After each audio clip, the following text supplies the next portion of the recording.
Most rich people didn't get there by being smarter than you. They don't have some secret investment strategy and they're not some genius with the numbers. They just do 6 things differently that seem almost too simple to matter. I spent 9 years in banking watching how rich people actually behave with money. And today I'm pulling back the curtain on the 6 things that I saw over and over again. If you're new here, hi, I'm Nischa. I'm a qualified accountant and former banker. And on this channel, we talk about all things personal finance and self-development. Let's dive straight in. Number 1, the drain. Imagine running yourself a bath at the end of a very long day. You turn on the taps, you head to the kitchen, you make yourself a drink, get some snacks, you pick up your book, and you come back only to find that bath completely empty. You forgot to put the plug in. That's what happens when you pour money into savings and investments whilst carrying high interest debt. You're filling the bath and draining it at the same time. But here's where most people get it wrong. Most people think the goal is to avoid debt entirely. Rich people don't. According to the Federal Reserve data, the top 10% of households by net worth actually hold more debt than the median household. But it's completely different debt. So credit cards, personal loans, buy now, pay later, that's the anchor.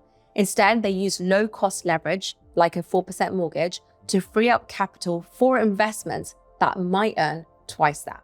That's a lever. The difference isn't that rich people don't have debt, it's that they know which debt is the anchor and which is a lever. So here's what to do. Write down every debt that you have and the interest rate attached to it.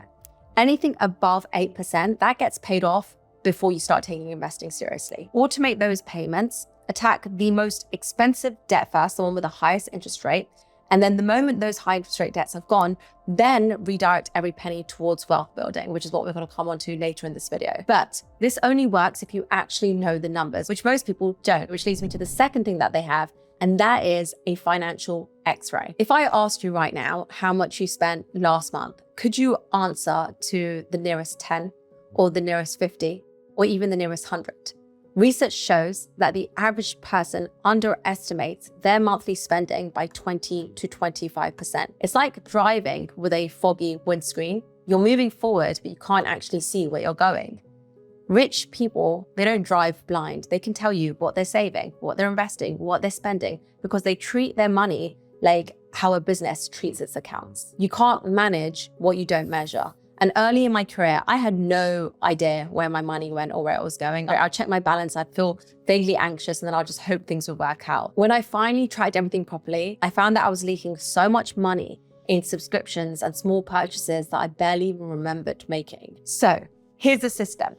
When your spending comes in, split it into 3 buckets. You've got the fundamentals, which is the non-negotiables, rent, bill, food, groceries, basic living expenses.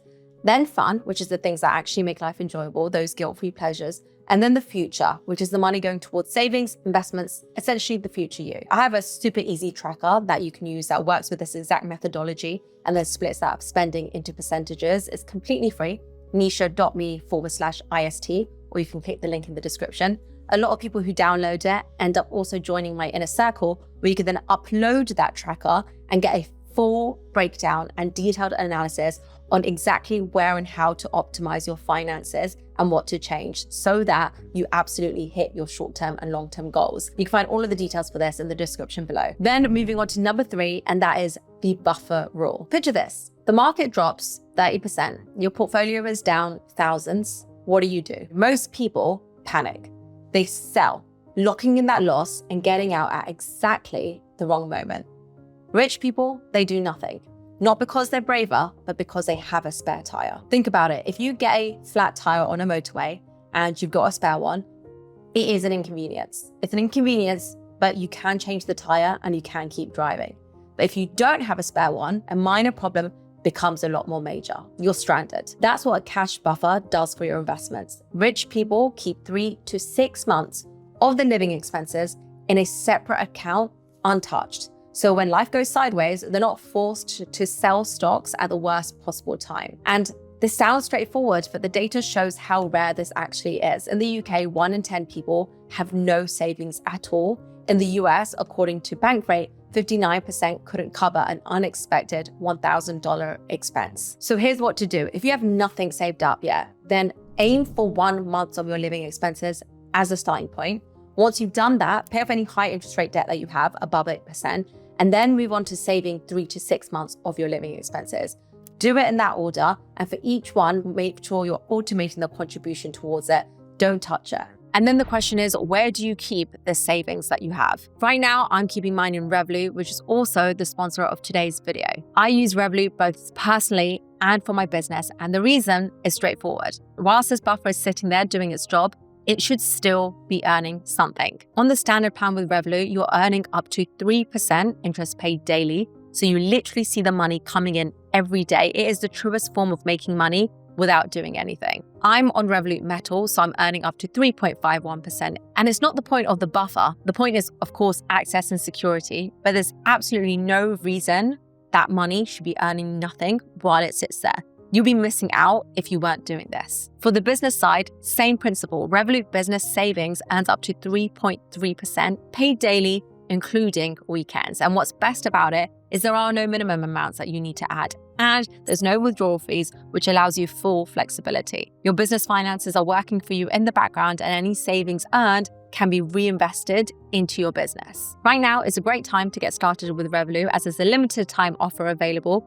You can get £20 when you sign up for a personal account and spend once, or £200 when you open a Revolut business account and add money to that account. To redeem the offer, you can sign up using the QR codes on the screen or the link in the description, and you'll have to fulfill the requirements by June the 30th, 2026.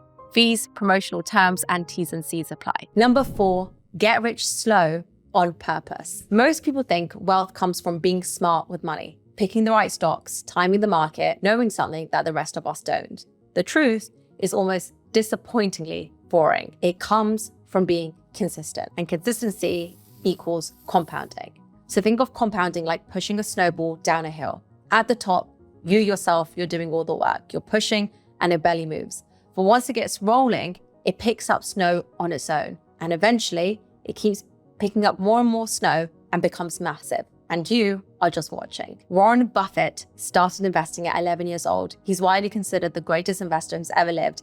And yet, roughly 97% of his net worth was built after his 65th birthday. It's not because he got better at investing after his 65th birthday, but because the snowball finally had enough time to become unstoppable. But most people can't leave it alone. And according to research, the average investor significantly underperforms the market by around 3 to 4% per year on average. And one of the main reasons for this is that they keep tinkering, they keep checking, they keep reacting, they keep buying high and selling low because it feels like they should be doing something. But rich people, they don't do that. They set it up, they automate it, and then they forget it exists. The real skill isn't knowing what to do, it's actually leaving it alone. So here's the rule. Set up a monthly transfer to your investment account the same way you'd automate a bill. Put it in low-cost index funds and then don't touch it. You're not trying to beat the market, you're trying to stay in the market long enough for compounding to work. But even if you do all of that right, there's one system most people are still losing in. And that brings me to the next point, and that is the tax game. Here's a number that should probably make you a bit uncomfortable. According to a ProPublica analysis of IRS data, some of the richest Americans pay an effective tax rate of around 3 to 8%, whilst the average middle-class worker pays closer to 25%. That's not because they're breaking the law, it's just because they know the rules. It's like playing a board game where half the players never read the instructions. They're following the basics, sure, but the other half know about the shortcuts, they know about the bonus squares that are right there in the rule book. The tax game is the same game, but with different outcomes. Most people earn money, they pay tax, and they try to invest what's left. Rich people structure things differently. They use pensions or retirement accounts, tax-free accounts, employer matches to keep more of what they make legally. So if your employer offers a pension match and you're not maxing it out, that is free money that you're leaving on the table. A 100% return before your money has ever been invested. When I first started investing, nobody told me about any of this. I just opened up the first account that I found, and it wasn't until years later that I realized how much of a difference the right account actually makes. Then there are tax advantage accounts. In the UK, that's the stocks and shares ISA. Everything inside it goes tax-free. In the US, you have a Roth IRA. In Canada, a TFSA. Most countries offer legal ways to protect your investments from tax. Rich people use all of them. Most people, none, simply because they don't know better. So here's what to do. First, check if your employer offers a match and make sure you're getting that full match. Then open a tax-efficient investment account. Keep it simple, 1 or 2 broad market index funds. The most important thing is getting the right accounts in place from the start. But here's one thing that matters more than any of this, and that is the money mirror. It's the one that nobody really talks about. Rich people aren't chasing more forever, at least not the ones who are actually happy. They know what they want money to do for them, and they stop when they get there. Most people never define that. So they never feel rich, no matter how much they have. There's always a bigger house they could buy, a nicer car, a better holiday, because that goalpost keeps moving. According to research published in the Harvard Business Review, people consistently believe they need about 2 to 3 times their current income to be happy. But when they get there, that number shifts again. Consistently 2 to 3 times their income. It's a treadmill with no finish line. If you don't decide what money is for, you will never feel like you have enough. I mean, not directly relatable, but still relevant. I remember all the times a new iPhone came out and when I was always one of the first to get it. And I'd buy it and then almost within like 1 week, nothing. The excitement was gone, but I'd already spent the money. And I did that time and time again. And that is what happens when you use money to fill a gap rather than to serve a purpose. The things you buy don't give you what you are looking for. So you just go looking for the next thing. And that's why some people earn millions and still feel broke and others don't. So before you go any further, ask yourself a few questions. What do I actually want my money to give me? Not what looks good, not what signals success to other people, but what do I genuinely want? Is it freedom? Is it security? Is it time with people I love? The answer should essentially drive every financial decision that you make. If you're still watching at this point and you're keen to just get started and take that first step and you haven't actually looked at your finances up until now, then you can download my tracker completely for free, nischa.me/IST. And I recommend just spending the next hour filling that in. It will already put you ahead of what most people do. Thank you so much for watching. Don't forget to subscribe if you haven't already, and I'll see you next week.